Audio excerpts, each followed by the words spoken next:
All right, welcome into another episode of the News4JAGs podcast. Jamal St here alongside Justin Barney, and apparently we got dressed. Color coordinated today. We did not plan this. We played. Sometimes it just happens, I suppose. But we're counting down to the NFL draft, getting closer and closer to this thing. And with the Jaguars sitting at 5, there's a whole lot of, conjecture about where they should go, what they need. This team. Hey, I just thought we're T-minus 1 month. We are. We're less than a month out. Wow, it'll be second round today. 1 month from today. We're less than a month out. It's getting serious now. We'll start kind of diving into and going a little bit farther in on some of the prospects as we kind of get through this pro day kind of stretch here.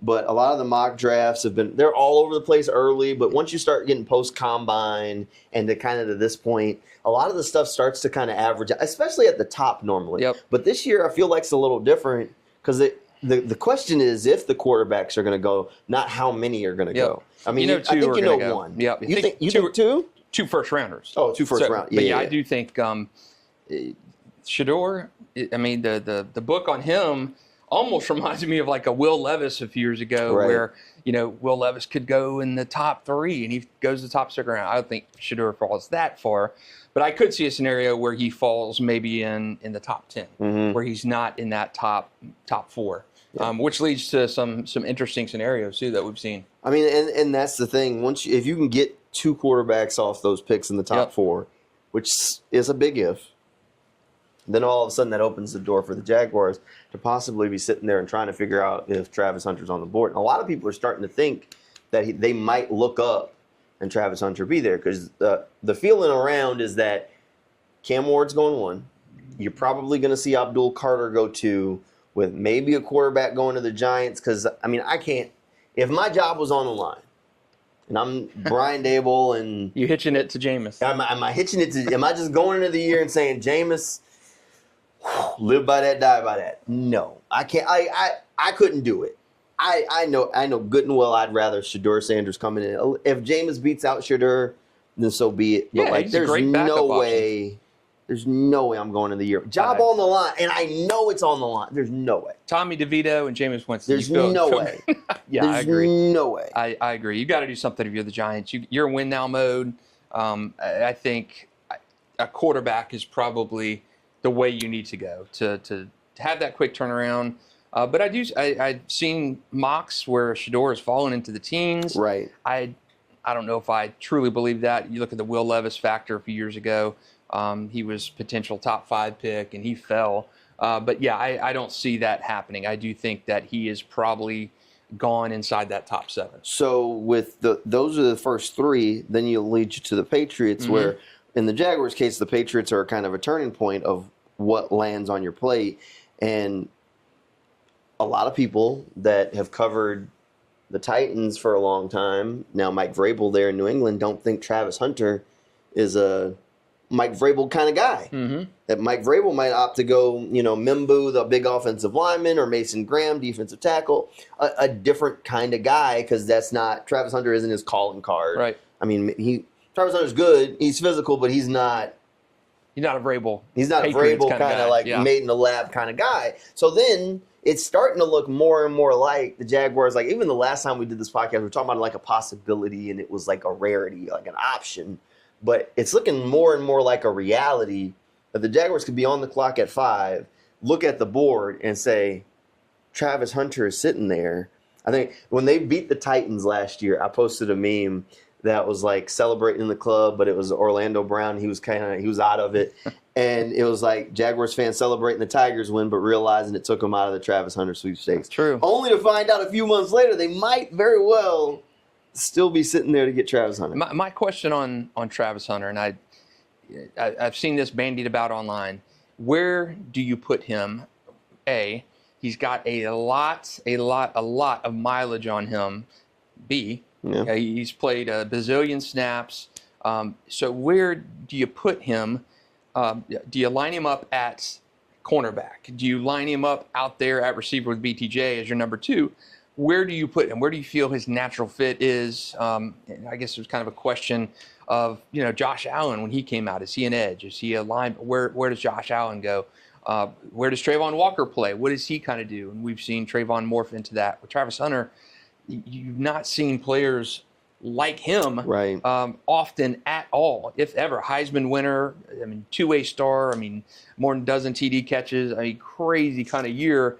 But where does he fit? Where does he fit? Is he going to be that hybrid guy in the NFL? I don't think so. I think he lands at one position where he's going to sit. So here's where I kind of land on Travis, and I think he could be very good at both spots, like very good. I think his ceiling is higher as a cornerback because of the ball skills there. I mean, I've tried to think about it. I don't know of a cornerback in the NFL right now that I could say would have better ball skills for playing the football in the air than Travis Hunter would. Can you think of one? Now, I do like the thought of Travis Hunter coming in opposite Tyson Campbell. You got Jordan Lewis on the inside. I like that situation better. And the thing about him there is Tyson has tight coverage and teams will still try him. Like, there's a lot of corners in the NFL that you're like, he's there, but like, I'm going to trust my guy to go get it. And I'm going to try him because, like, worst case scenario is probably batted down. Like, Tyson comes up with 2 or 3 interceptions a year, something like that.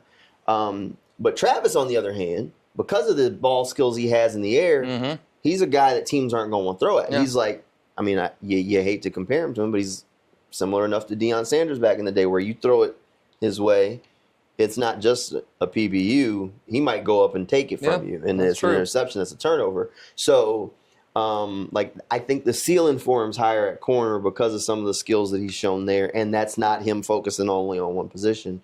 I think he could be a good receiver, don't get me twisted, but I think corner is probably the better spot for him.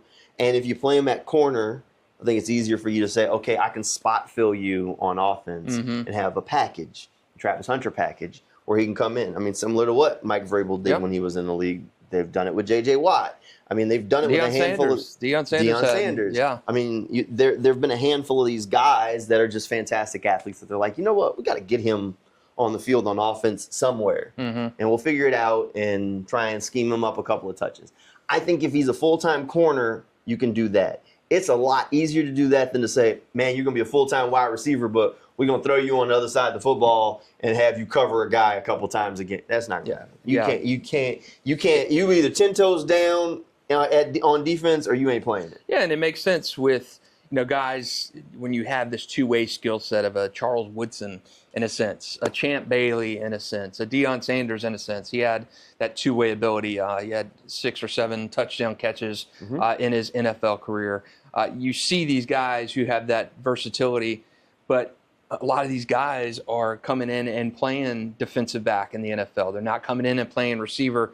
I think, to me, to your point, I think it's a lot easier to come into the NFL and master the cornerback position and then get 10 or 12 snaps a game at receiver and, scratch out, win a mismatch or something like that. I think cornerback is, in this NFL, you get so many breaks to the receivers now.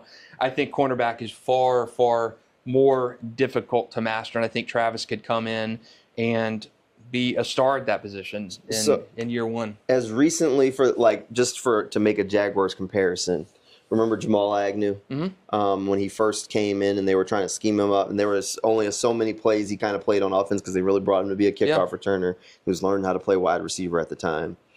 Travis Hunter could give you a souped-up version of that, where there's a handful of plays that he's going to get out there on offense. We're going to scheme him up a couple touches, whether it's a little bubble screen, whatever it is.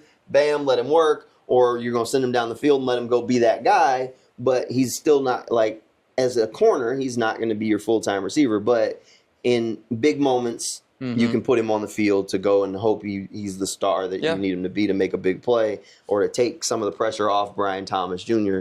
in that sense. So I don't know. Look, if he's on the board at 5, I'm running the card. Don't get me wrong. I have concerns. Like you mentioned, the mileage. And there's a few other things along the way. Like he's not at 5. You generally hope you are taking a specimen, a guy that's built in a freaking lab. I mean, it's Josh Hines Allen. I mean, dude looks like a freaking, if you were designing a defensive end, like he's Trayvon Walker. If you're designing a defensive end, and they blow up the combine, those kind of guys. I mean, Travis Hunter isn't this huge specimen of a guy. Even Brian Thomas Jr., I mean, we talked about him last year before he got drafted. And I was like, I mean, they don't build guys. Like, those guys don't grow on trees. Yep. Was there stuff we didn't see him do at LSU that we realized, in the NFL, he could do it. He just wasn't asked to? Sure. But, like, from day one, it was, you can't find this guy walking down the street. It's like if I was a high school football coach and you just see that guy walk down the hallway and he's playing basketball, you're like going to his class like, hey, I need him for a second. Because you're recruiting him because those guys don't just show up. So, like, I don't think – and don't get me wrong, Travis Hunter is a fantastic athlete because you have to be able to do the things he does on the football field and play both ways. But he's not like the specimen that you hope you're getting at 5 a lot of times. Like even Chase Young, who hasn't really panned out in the NFL, if you just looked at that dude. He's it. He's that dude. Yeah. So, like, that's why Mike Tomlin told him, I'll never be high enough in the draft to pick you. You generally hope you're getting that guy. Now, don't get me wrong. I mean, I think Travis Hunter could be a star and make you forget all about all the rest of that foolishness. But, I don't know. Like, you hope that you're getting that. And generally at 5, you want to take that big – physical, imposing guy, because guys that have those sorts of physical traits tend to go higher in the draft. You can't find them later on. And I mean, Bill Parcells, Trent Baalke was one of those guys too. Big people move around and beat up little people. It is what it is. It's tough. Yeah, it's tough with it, kind of how the mocks have shifted lately. It's lining up for Travis Hunter to potentially be there at 5. And you got the Mike Tannenbaum draft? I got it pulled up. Yep. From ESPN that came out today. And this is a weird draft. This one's strange. This is weird. So ESPN dropped this one. They have Cam Ward going 1. Yep. Works. Travis Hunter going 2 to Cleveland. That works. Shedeur going 3 to the Giants. Still on board. The Patriots, Armand Membu. Yeah. Offensive lineman from Missouri. So the first kind of loop. That's kind of the first like real wrench where you're like, So then the Jaguars are sitting on the board at 5, and it's kind of the Josh Hines Allen situation where Abdul Carter just falls in your lap. And it's one of those things where it's like, well, what do you expect us to do? Not draft that guy? And I was on the radio for Jaguars today. I guess that was last week. And it was right after one of the mock drafts came out with Jalen Walker going to the Jaguars at 5. And I was like, no, man, I can't. I just can't get behind that. I'm not with it. I think that would be a terrible pick. And Dempsey said, well, what's the difference between Walker and Abdul Carter? Well, I think Abdul Carter is a better player. But I understood what he was saying because both of them would fit that same vein of, all right, from day one, technically, if you don't pick up Devin Lloyd's 5th-year option, which they haven't yet, and technically the deadline hasn't approached yet, so they're good. That's you not think they like pick that breaking up? News. I wouldn't. I'm with you. I wouldn't, especially if I draft Abdul Carter, because if I draft Abdul Carter, what I'm doing is on early downs, he's going to play linebacker like he did at Penn State, and he was pretty good there. I mean, he's good at disengaging from blocks. He's going to be a demon against the run. We're going to scheme him up and make sure that works. Put him next to Foye. And let Devin Lloyd be your third backer for the next year and then let him walk. So be it. But you stand this dude up for the early ones, and then on 3rd down, you say game on. Yeah. Put him down on the line and let him go to town. And you let him go to work. And you're going to have him, Josh, and Trayvon and say, we'll figure out where they rush from. I mean, and these are the good problems where you can create matchups because now you've got guys. I mean, look. If they passed on Abdul Carter. So that ESPN draft had Abdul Carter falling to Jacksonville. Yes. There's always a fall in the draft. Somebody's got to. Happens every year. Yep. If Abdul Carter is there at 5, knowing what else is there, Mason Graham still left, Ted McMillan left. What do you do at that pick? Do you run it up with Abdul Carter? Do you go with Mason Graham since he fills that immediate need? Abdul Carter's your guy. Dude, I am so like, okay. I'd run in the Abdul Carter pick. I wouldn't think twice about it. The Mason Graham stuff, I love Mason Graham. I was asking people on the Jags beat about Mason Graham before Doug Peterson and them were fired. Like, I mean, it was freaking December. The season was over. Like, I was already like, man, what do y'all think about this dude? There's such an investment at defensive tackle right now. If you draft Mason Graham, he better be freaking Aaron Donald. Yeah. I mean, you have a second-round pick in Mason Smith. You have big money tied to Eric Armstead right now. You still have money tied to Devon Hamilton. You have a draft pick in Jefferson that's there. I mean, you have resources tied up at defensive tackle. And I know, like, technically Smith and Graham would be on rookie deals, and then it's just Eric Armstead and D-Ham that are the big money contract. But there are resources tied up there already. Right, I agree. At edge, you're paying Josh, and you're getting ready to pay Trayvon. You're adding a rookie deal there, but you can't have enough pass rushers. Yeah, it makes sense. I probably in that situation run it up. You know, my affinity for bolstering the offense with a Genty pick, not happening. But in that situation, Genty right behind it, right? Genty went right behind him. I mean, everybody's connecting him to the Raiders with Pete Carroll. Bring him home. Bring him home, right? Jacksonville native. Stop Ashton. it. Stop it.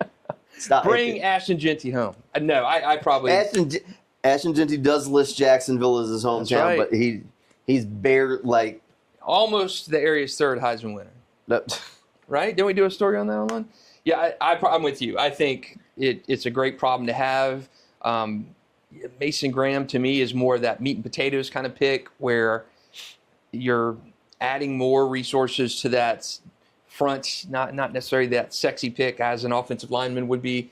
But, Abdul Carter, you got Devin Lloyd on a deal. He may or may not come back. I mean, he's been so hot and cold during his career. Maybe he gets a new start in the new coaching staff. But you cannot have enough pass rushers. And I'd love Abdul Carter to come here. Trayvon Walker, he's about to get real expensive. Josh Hines Allen, already real expensive. And you add your number 3 guy on a rookie deal. If Abdul Carter can give you 60% of Micah Parsons. Yeah. I mean, absolutely. Like, you take that, and Micah was able to play stand-up early in his career, transition a little bit to where he was more of a full-time pass rusher.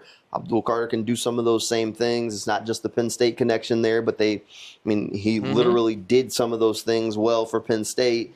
That's what I would do in a heartbeat. I understand that there is a resource tied. And this would also be a Coach Camp vision pick because he's going to have to come up with a way to play these guys. And does he see, like, defensive coordinators for years have talked about moving Trayvon inside on passing downs. None of them have consistently done it. So is this the guy to do it? I don't know. But like where I'm getting at is it's actually very eerily similar. Like, I wasn't here when the draft happened where they picked Josh Hines Allen. I got here right after. So I was here for Josh's rookie season, but I wasn't here for the draft. But it's a similar enough setup. Jan was here, technically on a 1-year contract. And then you also had Calais Campbell. Right. So your 2 ends were kind of spoken for. So Josh walked in, and he was the third fiddle, but he didn't play the stand-up part of it. Right. So he was really just in that rotation, trying to kind of get on the field when they take Jan or take Calais out, so he was getting these opportunities. And he had a big season. 10 sacks. He had 10 sacks, and that was one of his best years, of his career. I mean, at least sack-wise. Right. So, look, I think that if Abdul Carter is there, you take him. I think it's a no-brainer. I think it's a no-brainer. You put him in there, and you figure it out. If you pay Trayvon, which I think they should, then you've got 3 guys, and you got 4 more years before you got to figure it out because Abdul Carter's on a rookie deal for a while. Yeah, I'm with you. I think this draft, to me, and this offseason has been about, talked about this last time, fortifying both sides of those front lines. Trent Baalke said it. I think Liam Cohen has said it. You've got to get better up front, and that starts with pressure on the defensive line. That starts with a rush on the edge, and offensively, you got to block, and you've got to keep Trevor better. And they did that on the offensive side of the ball in free agency. I think they'll still address it in the draft, but I do think they've not really addressed that pass rushing. And it goes back to even the draft a couple years ago when they waited till like the 3rd round to take Yasir Abdullah, when you should have gotten. Should have added that. We're just going to leave all that stuff in the past. But they did get who was Miles Cole last year? That process, the whole process of what they were doing just gives me headaches. None of it made sense. They'd say that this is a priority. We want to get stronger. It was and you draft Javon Foster. You put your roster was very poor, and I think when you build a lot through free agency, which Jacksonville invested heavily in free agency, it has a tendency to do that. And you They don't draft didn't particularly understand how to invest resources. They would say things like, "We want it. The offensive line is good enough." Okay, it's good enough, but like, when is good enough? Yeah. You know what I mean? Like, you should be trying to look to build the best offensive line, so you invest nothing in it. Okay, that makes no sense. How do you make your offensive line better? You knew Brandon Sheriff was nearing the end of his freaking career. I agree. You knew Cam Robinson's on this expiring deal, but you weren't investing draft picks. There are a couple of things. Like, if there's an NFL owner that wants to hire me to be a general manager, there are a couple of things I'm going to do frequently. I'm going to use middle round draft picks on offensive linemen every freaking year. Mm-hmm. And I'm going to draft a quarterback in the 6th or 7th round every freaking year. Same thing. Because either he's going to pan out and then I'm going to flip him for a couple of draft picks to somebody else. Here you go. Yeah, great. You saw that preseason? He was fantastic. I go back to it. First year, they draft Rob Johnson, 4th or 5th round. Rob Johnson had one good start in Jacksonville. They flipped him the Bills for a first-round pick. Ended up using it on Fred Taylor. And they got away from that strategy. They took Jonathan Quinn, I think. The recent regimes, in the last 7-8 years, they've had Jake Luton and they've had Gardner Minshew, and that's it. That's it. And they flipped Gardner for something. They flipped Gardner for something. So you can do that, and I mean, the Patriots, that was part of their foundation. They were drafting all these quarterbacks. Jimmy Garoppolo flipped him. Yep. We've gone through this. Ryan Mallett. Yeah. Flipped him. So there are opportunities there. Everybody's always looking for a backup quarterback, or there's a quarterback needy team who just needs some hope. Mm-hmm. It's always there. Yeah, so I'm of the mindset where you draft a quarterback every 2 or 3 years just to have that in your system and build that. I mean, saw last year Trevor had missed 8 games, 7-8 games, and they traded for Mac Jones. Right. Again, traded for a quarterback. But they would say all these things like, "Oh, we believe in Josh and Trayvon, so we don't need a third pass rusher." Got Cyr Abdullah though, the fastball, right? The fastball. That is what they called him. But they invested in no depth at any of these positions to keep their guy, and then they wanted to do these hockey shifts on defense last year that made no freaking sense. I have never seen a team rotate cornerbacks. Not like that. Not like that. Like, if the guy came off the field, he was hurt. We couldn't even tell if guys were hurt because they would just come. You know what? Yeah, bad. It's in the past. We're going to let it go. But moving forward, all right, here's the question. Since we've talked about Travis Hunter being there at 5 and then Tannenbaum having Abdul Carter there at 5, if you could pick one scenario where one of them is on the board, which one would you rather? Would you rather the cornerback or wide receiver Travis Hunter, or would you rather Abdul Carter? Man, that is tough. Because I do think you're getting a starting upper crust cornerback eventually in Travis Hunter. But I do think you're getting potentially another Micah Parsons, and to address one of the weakest areas on the team, and that's that pass rush. I mean, the defensive line, last year you had Eric Armstead with 2 sacks, Mason Smith with 2 or 3, and there's nothing else other than that. So Roy Robertson Harris was second on the team in sacks, and he had been gone for weeks until the end of the season. It was so bad. To me, I think if I'm looking at Abdul Carter or Travis Hunter at 5, probably Abdul Carter. Yeah, if I had to pick which one fell, I mean, I'd prefer Abdul Carter. And for me, it's not me picking between the players. It's more of my philosophy on where I think you invest to build a team. I mean, let's say you have 3 A-list pass rushers by the middle of the season. That makes it so much easier for your defense, for your secondary. Jarian Jones is back there. Jordan Lewis is back there. I can get a corner. They got Tyson in the 2nd round, and he's become a solid player. Injury hurt, but if I thought Travis Hunter, and I might shift. So, I don't think you invest that heavily in corners. I'd prefer a pass rusher to a cornerback because I think adding Abdul Carter just makes the whole secondary job easier. If Travis Hunter was just a wide receiver, no question, I thought his best position was wide receiver, I might shift a little bit just because of how the NFL is looking at wide receivers and paying wide receivers these days. But overall, I'd go pass rusher. I mean, those dudes don't grow on trees. If Abdul Carter turns into what basically everyone expects him to turn into. Those guys never hit the street as free agents. Like, you don't get those guys unless you pick them. And if I'm sitting there and I'm trying to put myself in James Gladstone and Liam Cohen's shoes, and I'm looking at the board and I'm saying, man, I never expect to be back picking at 5 again. I got to get this guy. This is the guy I got to have. Even if both of them were sitting there, I'd say, give me that guy. I'm with you. I think Abdul Carter changes that team, and I think you're more set up right off the bat to have 3 pass rushers or some variation of that with Josh and Trayvon, and then Abdul Carter playing linebacker on first and second down and rushing the pass rush. And then just think, you blitz that guy whenever you want. And I think that is more of a game changer for the Campanile defense right off the bat. I think you're set at cornerback right now with what you already have on the roster. I mean, day one, I think you're set with Jordan Lewis, Tyson Campbell, Jarian Jones, some kind of shifting of Jarian or Jordan if you want to play one inside, one outside, whatever it is. You got Darnell Savage back there already. So I do think you're already set up in that secondary a little bit better than you are in that defensive line, because pass rush was abysmal last year. And having 3 pass rushers, that 10 sack a year guys, man that changes things. I'm with you. We're on the same page for that. All right, how about this? So let's go for a nightmare scenario. What's your worst case? So let's say, I don't know, what's your worst case scenario for the Jaguars at 5 right now if you're looking at it? And not necessarily who they pick, but maybe who's off the board, and then we can talk who they pick before we wrap up. I think Abdul Carter off the board, Travis Hunter off the board. Let's say 1 quarterback goes. So that's 3. And then you've got, say, Mason Graham off the board. So then you're sitting there and you're saying it's Will Campbell or Tet McMillan or Golson from Texas or something like that. I think that's probably the scenario where you look and you say, okay, I'm looking at possibly trading back at this point. That's nightmare fuel. Well, the problem, and always the problem with trading back is you got to have a partner that wants to trade up. And if you're sitting there looking at that at 5 and you're trying to say, all right, well, I ain't giving you this pick away, who's trying to come up and pay the toll to get, you know?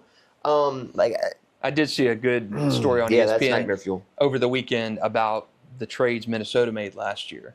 You know, you trade up and you get J.J. McCarthy. And then, boom, you trade up again with the Jaguars to go from 22 or 23, wherever the Jags are at, to 16 or 17. Jags are eventually at, and they get Dallas Turner. And what they gave up to get Dallas Turner was what they gave up in these 2 trades was essentially, you're paying $2 for one kind of deal. And by the draft value chart on ESPN, Minnesota gave up the equivalent of the number 1 overall pick to make those 2 trades.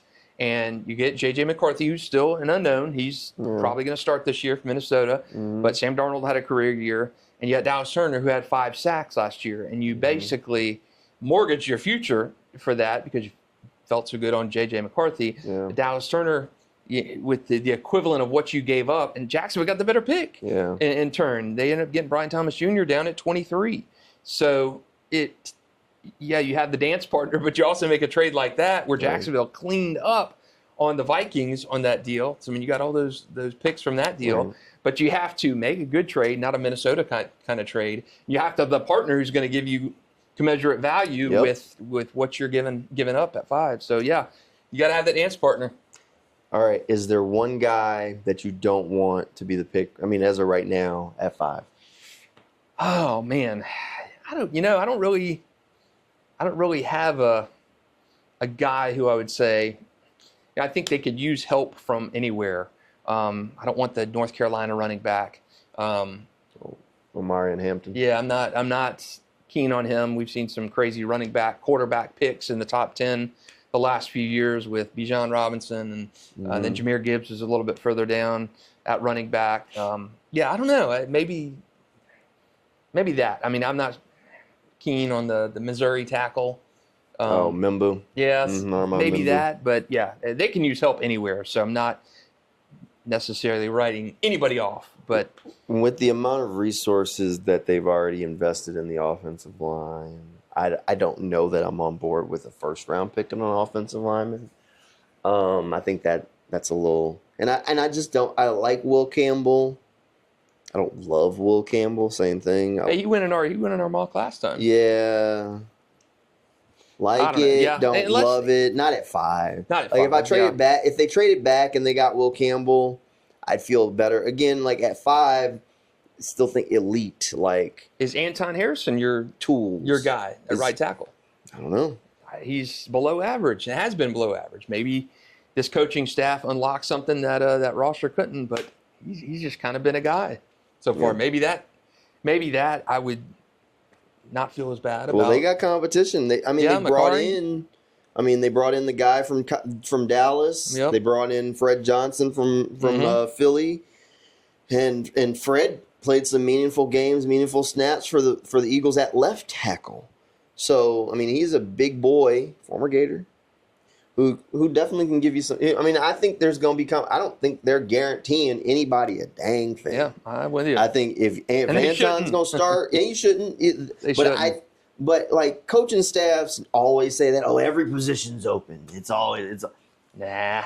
You may have 6 or 7 that are. But when it's brand new across the board, new offensive line coach, new head coach, new coordinator, new general manager, when they say every position's open, they mean it. Mm-hmm. Like anybody we brought in, like I don't know you, I don't know you. So like if you showing up late to practice, I didn't pick you. I don't care if you get labeled a bust. Yeah, I'm not invested in this. I replace you because, like, I brought in my guy. Like, they brought in Fred Johnson. They brought in the dude from Dallas. I can't think of his name right now. Something. But they brought in these guys. So, like, Anton don't mean nothing to them. Yeah. If he goes in there and he doesn't look great in training camp and they think one of those guys is better. Yeah, McCarty could play right tackle this year, right off the bat. He could instead of guard. Yeah. If all of a sudden they draft a guard that they love. Yeah. Or you draft a right tackle in the 2nd or 3rd round, which I think they will. I think they'll draft an offensive lineman. I just don't know about in the first round. I'm with you. The free agency really kind of, to me. They've already invested a ton of resources at O-line. They haven't invested any resources yet at D-line. So I expect, like, that's where the Mason Graham would make sense, is they haven't invested anything there. That's where the Abdul Carter would make sense, because they haven't invested anything there. There's also a need. They got to add a wide receiver. Just from the contracts that are coming off the books after next year, the question marks there moving forward. Like Diami Brown's only on a 1-year contract. You could get out of Gabe Davis's if you see another bad year, so that could open that up. Parker technically has 2 years left on his deal, I think. See that? He was the Brenton Strange, so. Brenton Strange. So last year was year 2, so this is year 3. This year and next year. So he's got 2 years left on it. So they have to add some bodies to the receiver room just from a contract structuring standpoint. Linebacker, they could look at adding something too, because right now you got Foye, who just got extended. Devin Lloyd's technically on a 1-year deal right now. Ventrell's going into year 3, so you got 2 years left to him, but you also let some of those depth linebacker pieces like a Caleb Johnson walk. So you got bodies there. Same thing at corner, where you got a couple of bodies there. Safety, you got a body or two that you can add, but you have guys in the building. So there's a few spots where you can look at it and say, they have to add something. And then there's a couple other spots where I'm like, if they do it, great. If not, like defensive end, there's no question if they're adding a defensive end. Yep. They have to add a defensive end because those bodies aren't there to go into training camp right now. It's telling to me that this new regime did not re-sign a single free agent. Anybody. They didn't go after none of them. Anybody. They said, Luke Farrell, gone. Andre Sisco, take care. They just did not have the talent on this team. Did not have talent. The talent. I think so. I might have brought Sisco back. Like I might have brought him back, but I understand why they wouldn't try to. If you're going to change the culture on the team, you got to change some of the people. You got to bring in new blood, new energy, and new voices, and put them in positions to empower them to try and carry that over. Right. The previous regime tried that at times and was never able to quite get over the hump. They call the guys culture setters, but yeah.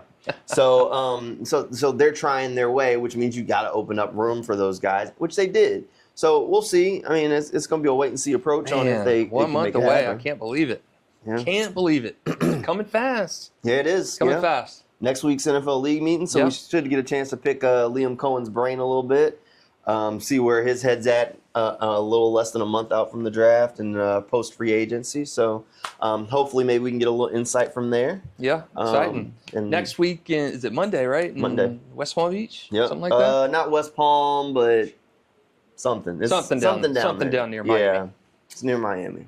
So we'll try and catch up with him. Maybe we can we'll get a podcast if Coach Cohen says anything good. If not, maybe we'll run another mock draft or so and start talking about some of these guys. I love it. This is my favorite time of year is a mock draft season. You're doing all the mocks all the time. You're seeing all the smoke screens and you're always trying to decipher. You got pro days coming up. You got Jalen. We got a couple of local guys drafted. Planning to talk to Pat Bryant from Illinois, wide receiver, and Jalen Rivers, the offensive lineman from Miami. Go catch up with both of them. That'd be good. Looking forward to rooting for those guys. So probably the only two this year that locally that have a shot at actually going. Yeah, there's a handful of others that declared for the draft, but more than likely they'll probably be undrafted free agent kind of guys. These two should both hear their names called at some point. It'd be great to be the second Oakleaf guy drafted. Will it? Yeah. Who's the first? Shaquille Quarterman. Oh, Quarterman, Shaq. Okay. Maybe you can follow in his footsteps and get drafted by the Jags. Chris Westry has also played in the league, former safety from Oakleaf. So has there been an Atlantic Coast guy drafted? There has not. So you could be the first one. Pat Bryant is, he's I mean, that's a newer school, though, so it's kind of cop out. Oh, no, Atlantic Coast Oakleaf came in the same year. Oakleaf's about to have its second guy picked. So people don't realize how difficult it is to have a guy picked in the NFL draft. It's crazy. Not every school is Reigns. Reigns' history is second to none locally. Hall of Famers out of that school. Brian Dawkins, so many good. Greg Coleman, punter in the NFL with the Vikings for many, many years. Harold Carmichael, tight end, Hall of Famer. But for every Reigns, there's an Atlantic Coast, which is still waiting for his first draft pick. So cool to see Patrick Bryant. Still one of the best players that I've covered. And I think we talked about this before. Just the staying power. You stay at Atlantic Coast, new school. You could have gone anywhere else, played for a contender. And then same thing with Illinois. You go to Illinois. Waited his turn. Yeah, waited his turn. Yeah, Mac Jones did that at Alabama, did that at Bowles, and it paid off for him. He was a Heisman finalist. Derrick Henry, you saw what he did. He stayed at Yulee, had overtures from Bowles to go there. Went to Alabama, stayed there, and won a Heisman. So many good stories. I like it. Those stories. Carson Beck at Georgia, same thing. Now he's in Miami now. Miami now. So Carson Beck before this year. But those storylines of guys sticking it out and stuff. I like it so much more than the portal era of guys bouncing all over the place. Well, you're not going to get many of those anymore. It doesn't happen too much. Now we're trying to always check and see what schools guys are at this point. I don't know. All right. Thanks for hanging out with us for this podcast, and we'll see you guys next time.